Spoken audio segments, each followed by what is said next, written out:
بسم اللہ الرحمن الرحیم۔ اللہ کے نام سے جو بڑا مہربان نہایت رحم والا ہے۔ سورۃ الانفطار۔ اذا السماء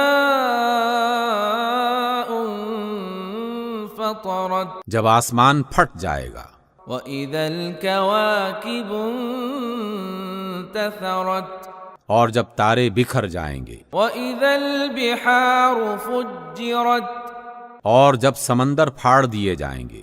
واذا القبور بعثرت، اور جب قبریں کھول دی جائیں گی۔ علمت نفس ما قدمت واخرت، تب ہر شخص معلوم کر لے گا کہ اس نے آگے کیا بھیجا تھا اور پیچھے کیا چھوڑا تھا۔ یا ایھا الانسان ما غرک بربک الکریم، اے انسان، تجھے کس چیز نے اپنے رب کریم کے بارے میں دھوکے میں ڈال رکھا ہے؟ الذی خلقک فسواک فعدلک، وہی تو ہے جس نے تجھے بنایا اور تیرے اعضاء کو ٹھیک کیا اور تجھے متناسب بنایا، یعنی اعتدال والا بنایا۔ فی ای صورت ما شاء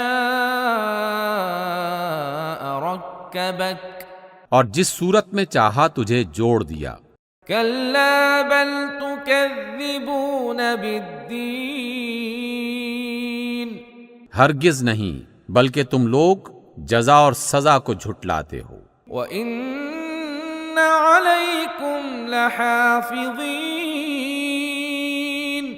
حالانکہ تم پر نگہبان مقرر ہیں، کِرَامًا کاتبین، عزت والے، لکھنے والے، یعلمون ما تفعلون، جو تمہارے ہر کام کو جانتے ہیں۔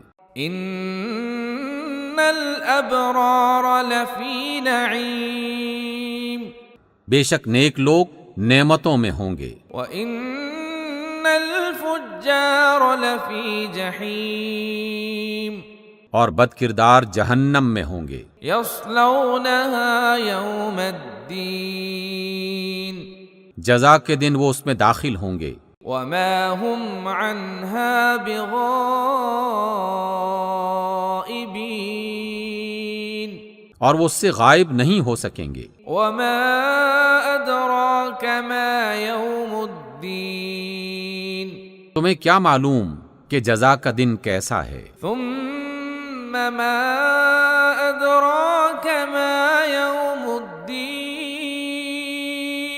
پھر تمہیں کیا معلوم کہ جزا کا دن کیسا ہے؟ یوم لا تملک نفس لنفس شیئا والامر یومئذ للہ، یہ وہ دن ہے جب کسی شخص کے بس میں نہیں ہوگا اور فیصلے کا اختیار صرف اللہ کے پاس ہوگا۔ صدق اللہ العظیم۔